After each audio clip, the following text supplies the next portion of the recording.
I liked. I saw something on Twitter where he wrote Robert De Niro a letter after Raging Bull, and it was Really? basically just like it's just like I know that we don't compliment each other, and it's like I know that you're embarrassed and mortified by like people complimenting you and stuff, but I just saw it and it's fucking incredible. That's It's just like, awesome. yeah, it was really funny, and he's Did just he? like, I'll stop now, but I just had to say wow.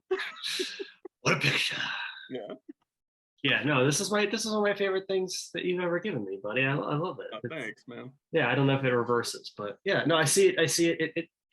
And I mean this with all sincerity and complimentariness. It hangs in my bathroom. I see it every day. I've seen it in your bathroom. Yeah, Yeah. I asked God for a bike, but I know God doesn't work that way, so I stole a bike and asked for forgiveness. Yeah. Al Pacino, every day. Al No, I Pacino's good people. I was watching this today, and I was like, Oh, Scarface? yeah, and I Okay. was like thinking about it as like, because I always want to compare it to Carlito's Way, but they're like Okay. very Yeah. different performances, though. Really, Yeah.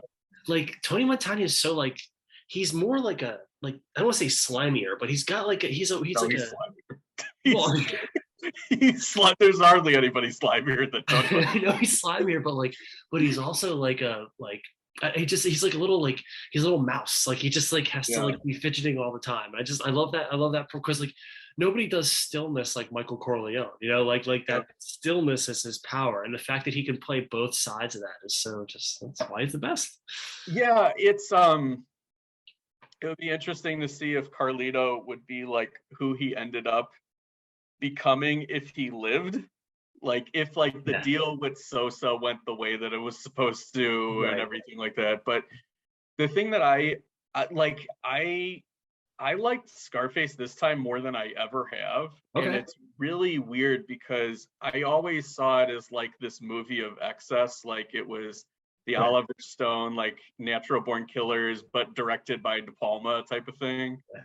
But this time, like, I kept reading into character stuff more, which is interesting because like Tony Montana is just like he's the and I think part of the gateway to that was Roger Ebert's great movies review about it was he said like part of like the main point of Tony Montana is that he's all bravado and he's Right. bluff, he's just trying to call your bluff. So Exactly. like it's so he's got nothing, but like he's got nothing to lose, so like he because he doesn't care about being killed or anything like All that. he's got is his balls and his word. Exactly. So like he knows that he can trump F. Murray Abraham, and he can do that with like Robert Loggia, and Love it's it. like these norms don't mean anything to him, and that's kind of how he gets to where he gets to. But the thing that I found interesting was this guy is his entire life has been like me. That's part of one of the reasons why he was a political prisoner with Castro. Like he couldn't go along with communism and everything. But like when he gets what he gets, he is miserable. And like and it reminded me of this Jim Carrey quote where Jim Carrey was talking about how he made like a pact with his dad or like a bet with his dad.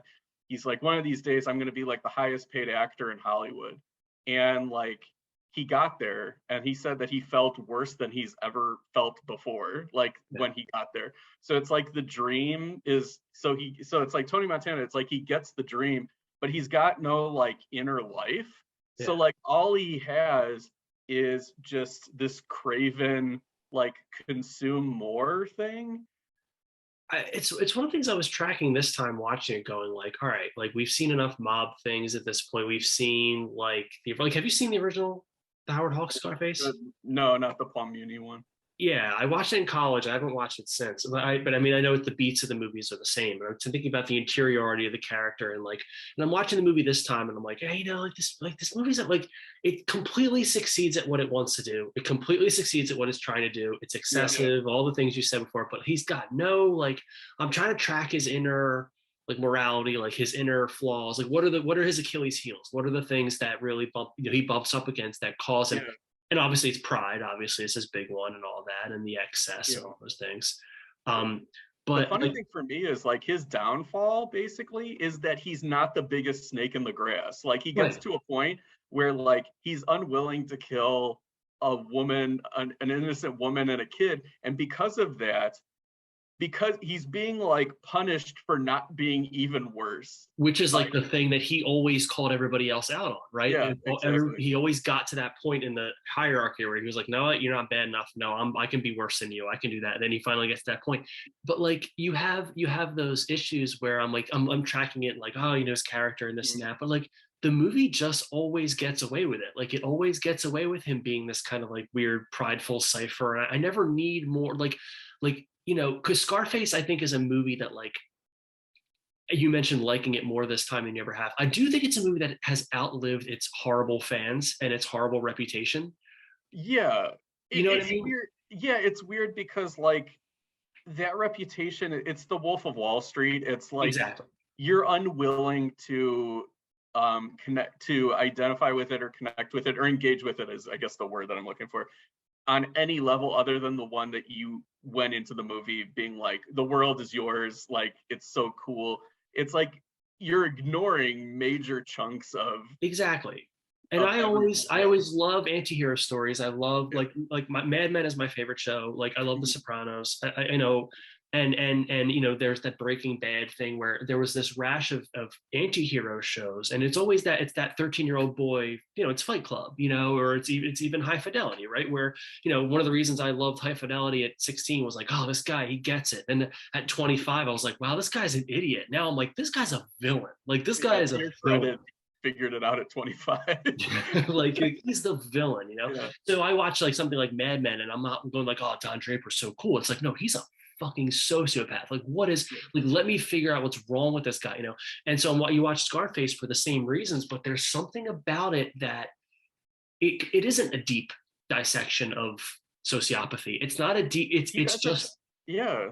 He four just doesn't matches try to. content. It's an excessive movie about Yeah. excessive people who do excessive things for Yeah. reasons that anybody could understand, especially in 1983, right?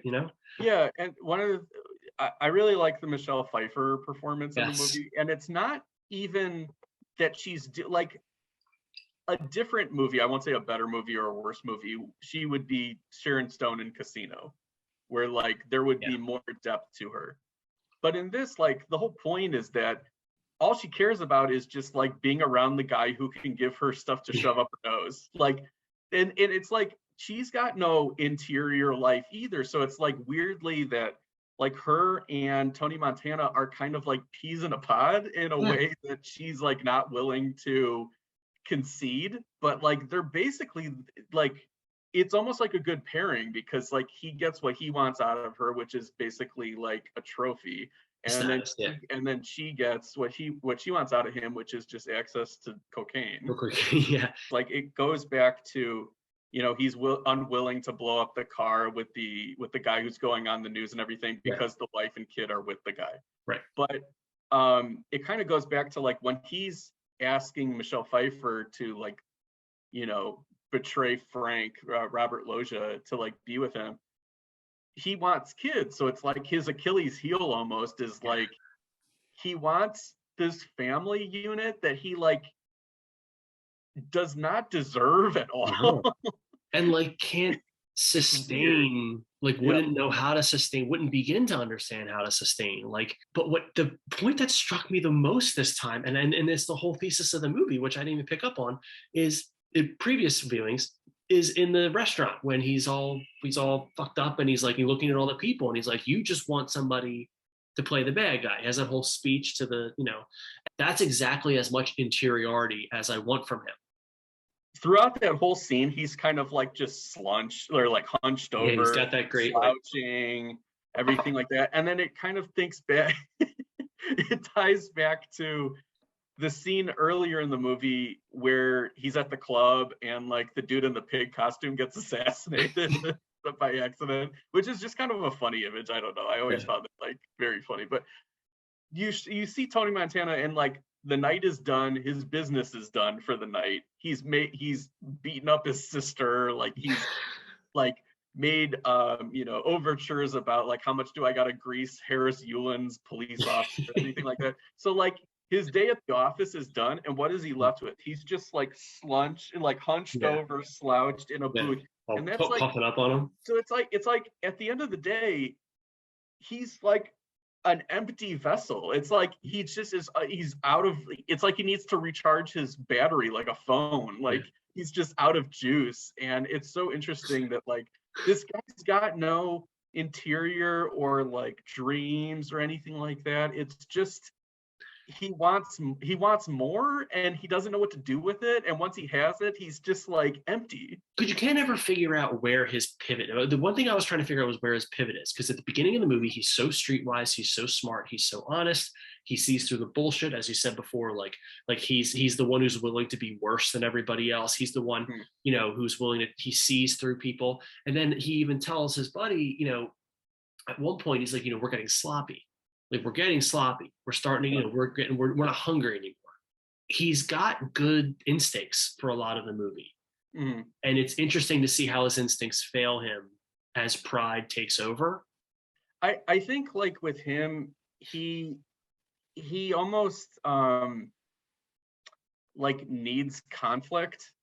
Yeah. It's like he can't survive or like just have a moment where it's like he's enjoying his spoils, like, and it's almost it's like maybe things are going like okay, and then he's just like, we're getting sloppy because I just need to like create a problem for myself. Well, the hunt is the thing, right? That's the thing, that the relentless, I guess part of Stone and De Palma's point is like it's like that relentless pursuit of more is what ultimately ends up being so empty. And when you realize that you're addicted to that and not the actual thing, like I couldn't remember. I was watching it this time. I was like, wait, did they have a kid? I couldn't remember. I was like, was there a little kid running around at some point? Yeah, I always remembered there being a kid, but there wasn't. Then there wasn't. Yeah, I was like, thank God for that, because good Lord.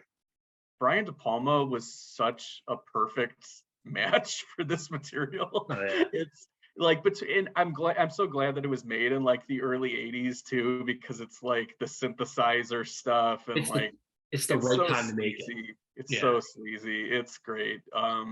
And Ebert wrote in that Great Movies review too something I thought was interesting, because like up to this point, you and I have for the better part of 3 years or more like been rewatching a lot of Al Pacino's work, and he was saying that like a lot of people say like, oh, this is when Pacino started to go like over the top a lot, right? But he was just like, tell me another actor that's got as many like different like shades as Al Pacino does, because are you talking about me?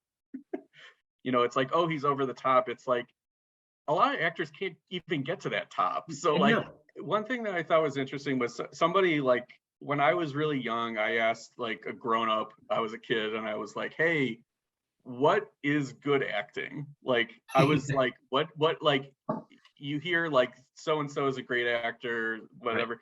Right. And like this was a person who wasn't like a film critic. It was somebody who watched movies but wasn't like as into movies as we are. And he gave me the best answer that like I've carried with me ever since, which is, are they interesting or fun to watch? Yeah. And I was just like, that's really it. Yeah. And it's like, yeah, Al Pacino in more movies than not, maybe not like The Humbling or Hangman or something like that, but it's like he's interesting and fun to watch, or both, or one or the other. It's that unexplainable thing where you can't like we're talking about like Florence Pugh, where it's like a Florence Pugh is a movie star. Like Black Widow is a bad movie, good movie, whatever. Midsummer is overrated, whatever. It's like, no, that's a movie star right there. Like they have something about them that makes them a movie star. Are you talking about me? Remember when blockbusters were the fun movies? And it's like now everything is just the same note, like whether it's Prestige or it's blockbusters or something like that. It's like nobody has permission to have fun anymore. Well, because you're not allowed to have a trailer anymore. Your trailer is not allowed to show anything, right? It's just got mm-hmm. I don't know. It makes I don't know either. Yeah. But it'll be interesting to see how the next 2 months go. I'm hoping for interesting movies at least, as opposed to, You say interesting? I've got an interesting story. Let me tell you about the House of Gucci. I got a film coming out at Thanksgiving. Gobble, gobble. If you haven't seen Scarface, you should watch Scarface. I feel like it's a movie. Yeah. Like, is it like I said before, like it's a movie that survives its reputation. Like it's like Fight Club or whatever. Like it survives the man-child interpretation where like, oh, Tony, he was a hero. Like he was so like, no, he's not. He's the villain of the piece. Like you learn, but it is a nice benchmark, you know. Like I do feel like it is important. It's a good movie. Like we can kind of skirt around like, oh, is it overrated, is it underrated? Like Scarface is a good movie. Brian De Palma is a good director. Oliver Stone is a good screenwriter. Al Pacino is a good actor. Like it's a good movie. It succeeds at what it's trying to do. You could disagree with what it's doing. You could say it's fluff or it's overly violent or whatever. But like we can kind of put film Twitter aside and just say Scarface is a good movie. That's basically. And one thing I'll say is the reason why I liked it the most that I've ever liked it on this viewing is because of two words that Michelle Pfeiffer says that I think sum up the movie completely, which is we're losers.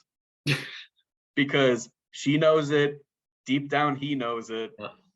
But the people who like have the Scarface posters on their dorm walls have not figured that out yet. Are you talking about me? All right. Well, I think next time, or we're going to wrap up here. And I think next time we're going to talk about a new release. Yeah. Well, we're going to talk about Last Night in Soho, and it's going to be a spoiler discussion because it'll be out for a couple weeks at that point. And I know a lot of people saw it during Scary Movie Month. So I guess, you know, this is fair warning. Maybe check it out with us over the weekend and then come back and watch the review, or you know, come back to the review once you've seen it. But I've seen it once. I really liked it. So I'm excited to talk to you about it, Rob. Cool. All right. Well, until next time. Yeah, these seats are reserved.